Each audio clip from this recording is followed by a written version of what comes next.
Hey, hi, good afternoon, good evening. Welcome once again to this non-stop thrill ride adventure, which is, of course, our walkthrough. Wayne Jacobsen's book, He Loves Me. I know, right? Aren't you excited? I'm excited. Are you excited? I am. I know, eh? Almost didn't get around to this today just because I spent way too much time shoveling than I meant to do today. Well, it's not that I didn't mean to. I did what I meant to do. It's just simply I didn't want to do. They've called a few storms lately, and they've called for a bit. We've got like a little, and it hasn't been too bad to clear, but they were calling for a bit for last night, and then this morning woke up and it's like, So I spent a far more portion of my day shoveling than I really would have liked to. And I mean, considering I do have a few health problems, the sheer fact that I can do that is proof positive of the grace of God, and I'm quite aware of it and quite thankful for everything I do, because I shouldn't be able to do at least 3/4 of what I can, to be honest. But, so there's a little testimony for you on top of everything else today. I know, thrilling stuff. No sock puppets today. If you watched last week, you know that there were sock puppets. There's none this week. Doesn't mean there won't be in the future, but there's none for now. I know. I know you're disappointed. It's okay. It's okay. It's okay. They'll be back someday, I'm sure. Anyways, moving on. So, today we are in chapter 8. Now then, chapter 8 starts off with a little quote here. And it says, it's from Brennan Manning, from his work called The Ragamuffin Gospel. And the quote is that, when we accept ownership of our powerlessness and helplessness, when we acknowledge that we are paupers at the door of God's mercy, then God can make something beautiful out of us.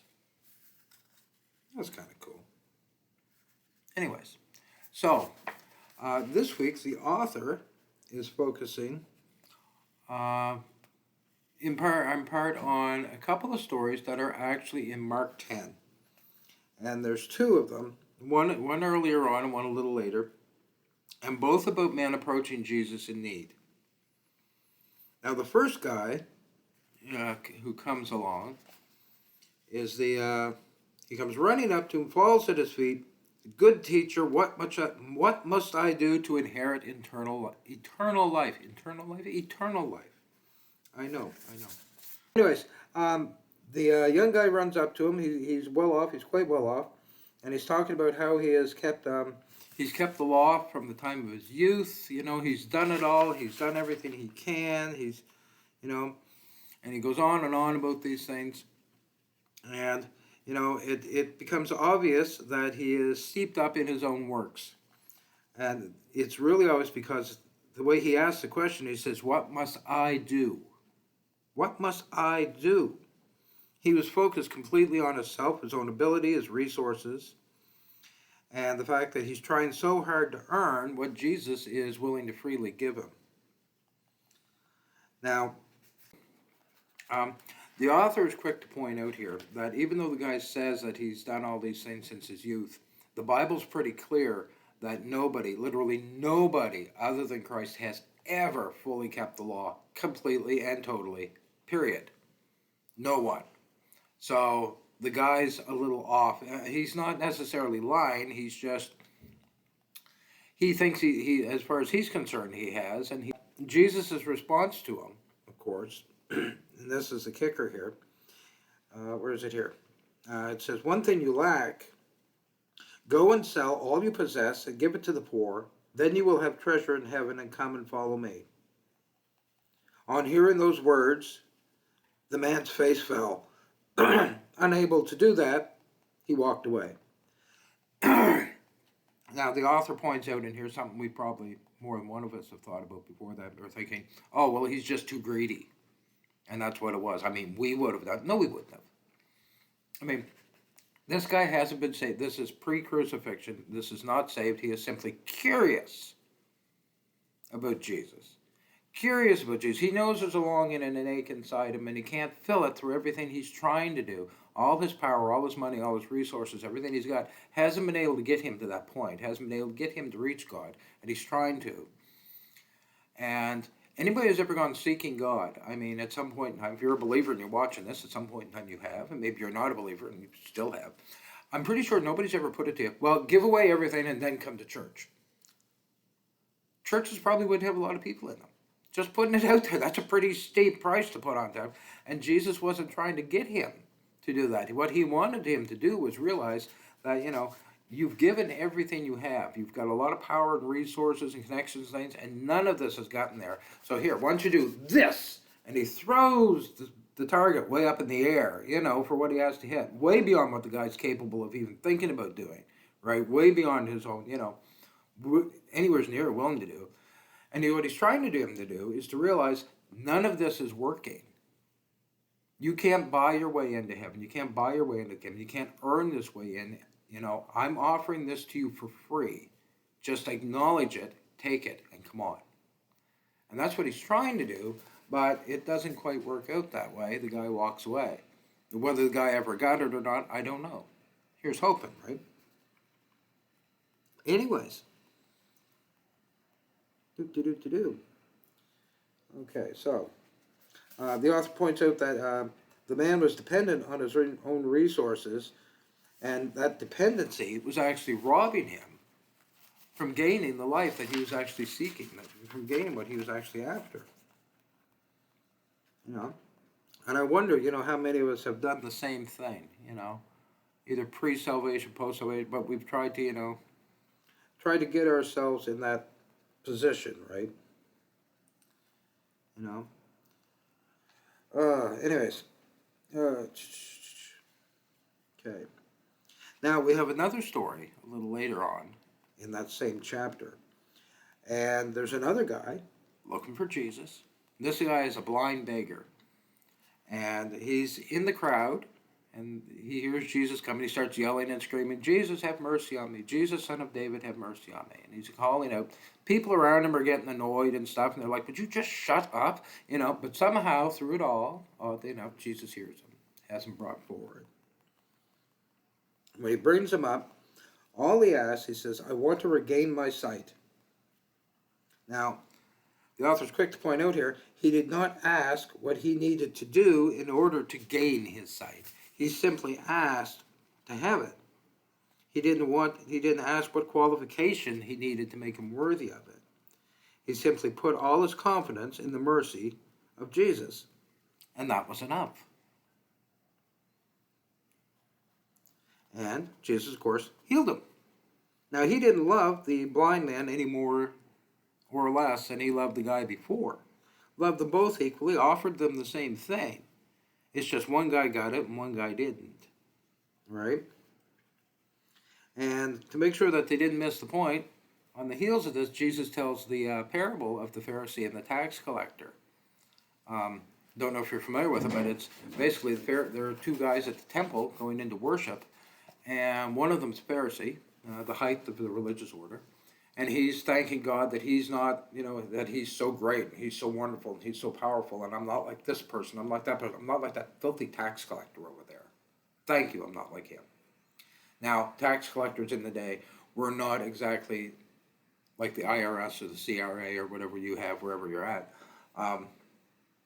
They were traitors to their country. Jerusalem, Israel had been conquered by the Romans. These were Jews who had gone to work for the Romans, collecting taxes on their fellows, and not just the 20, 30, whatever percent Rome asked. They'd take an extra 5 for their own pocket. So they were considered as far under the bottom of the food chain as you could get. That's why if you read the Bible and it says sinners and tax collectors, they're considered a step below. So pretty far gone. Anyways, thanks, I'm not like that tax collector. The tax collector's over there, he's not even lifting his head or his hands, he's just got his head down and he's just, I'm not even worthy to be here, Lord. I'm just a sinner. I'm not even worthy to be here. And the question, of course, is put at the end, which one do you think the Lord was listening to? Who do you think was the honest one? And obviously the tax collector, because the Pharisee's just full of himself, right? But this is kind of making the point that the first guy was like the Pharisee, and the beggar was like the tax collector. Jesus didn't want this point being missed. But the author goes on here. mentioning that living by your own works produces this sort of egomaniac, full of yourself kind of thing. Because since we'll never be good enough on our own, we will seek to justify ourselves by being better than most other believers around us.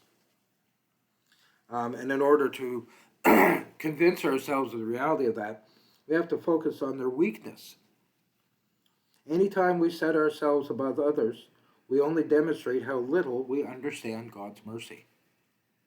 Keep that in mind next time you're thinking about, oh, I'm better than this one or better than that one, No, you're not, really. You're not. But you are no worse either. Anyways, sorry, it's a little dry in here, so sorry for the happening all the time. I am trying desperately not to make it too bad. Anyways, the author, for coming to the conclusion here, has pointed out that abandoning our own attempts to establish our own worthiness is central to the power of the gospel.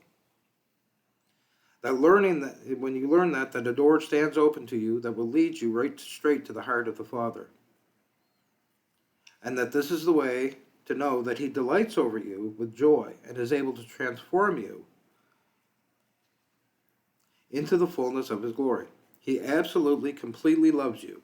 Discovering how much will revolutionize your relationship with Him and your life in this world. And he ends off actually with one of my favorite verses in the Bible. It has been since the first time I saw it many years ago. From Matthew 9:13. Go and learn what this means. I desire mercy, not sacrifice. I'll put that to you too. Consider that. I desire mercy, not sacrifice. Anyways, the little dip here at the bottom here. It says to spend some time with God, considering your own relationship with Him. Do your requests of God look more like those of the rich man or the beggar? Do you begin every day aware of your own performance or lack thereof, or is your awareness focused on God's mercy and His affection for you? There's a couple good things to take, eh? Anyway, okay. Anyways, so that is our 8th chapter in our book. Bit of stuff to think about. I think we've probably all been in both places at different times, and I think the more often that we get to the place of where the beggar is just a straight acceptance and not trying to be worth anything or prove anything or look at anybody else, except, us and Him, and understand that, we're not going to make His standard, so it's just simply a matter of accepting that He accepts us. Just as we are, who we are, without anything else. And that takes away a lot of that whole trying to earn things, And it also takes away a bit from the looking at other people thinking, oh, well, I'm better than that person, or oh, I'm better than that one, or ew, I'm so much worse than them, Because we are all, as I said, we are all in this together, right? We're all in the same equal playing field. Anyways, it's been fun, boys and girls. And that is all for now.